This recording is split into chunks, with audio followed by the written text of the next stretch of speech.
11th graders again, welcome back. Today we're going to be talking about the Emancipation Proclamation. Does anyone have any basic ideas of what the Emancipation Proclamation was? Yes, Owen. Wasn't it like kind of, hey, don't have slaves, but then they weren't actually able to enforce it? Like none of the slaves were like aware of it?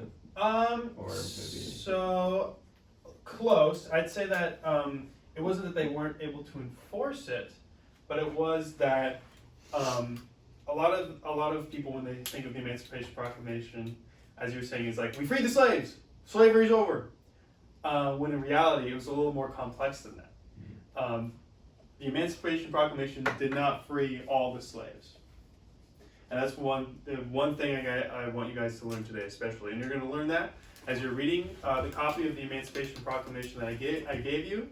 So just go ahead and independently do some highlighting, do some annotations on the Emancipation Proclamation, and then we'll come back together and we'll share our ideas. All right, everybody, let's come back together. Thank you for being so quiet and patient. All right, so what are some things that stuck out to you? Is there anything that came to you as a surprise? Anything that you had a struggle understanding? Yes, Fern? So when it says that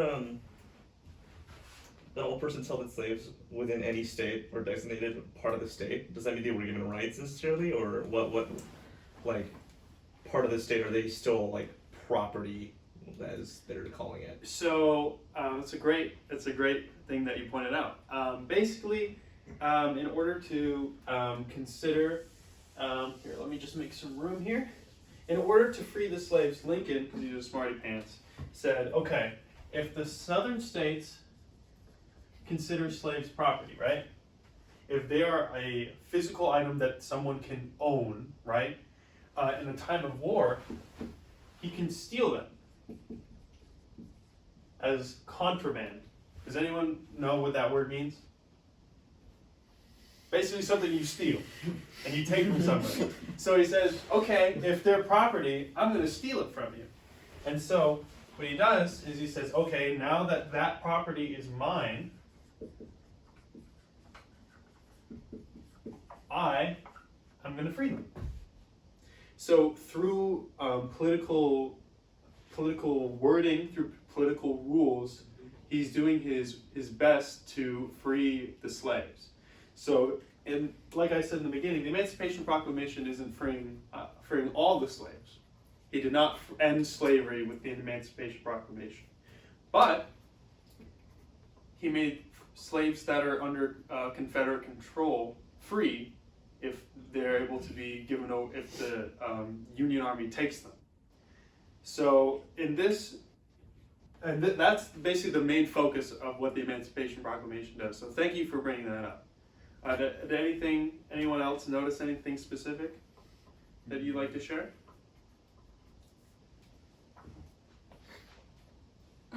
He lists a bunch of states, and it was interesting to see the ones that we talked about earlier, Texas, Georgia, and South Carolina.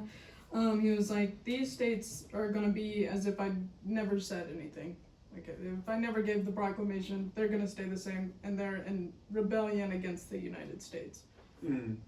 And that's another thing that's very important to point out with consideration with what Lincoln wanted to do with the Emancipation Proclamation.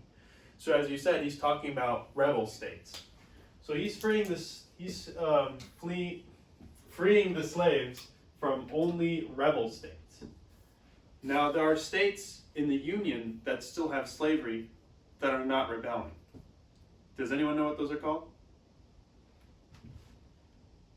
Border states. So there are states along the border where the Confederacy is that still have slavery, and then they still have slavery, but he's not freeing them. He's only freeing the slaves in rebel states. So why did he do that? Why is he only saying the rebel states and not the border states too? Probably not to like piss off the border states. Yeah. I'm happy. Yeah, basically, yeah. He doesn't want to make the border states mad, because if he makes them mad, then there's a chance that they rebel and join the Confederacy, and that would just make his situation worse.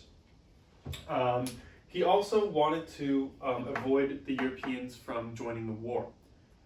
He didn't want France or Britain to fight alongside the Confederacy. At that point, Britain and France had already ended slavery in their countries. So if they were to fight with the Confederacy, they'd basically saying, slavery's great. They're fighting alongside enslavers. So by saying, oh, the Confederacy is defending slavery, we're trying to free slaves. By saying that, France and Britain, they don't want to get involved. They don't want to get blood on their hands, the blood of slavery.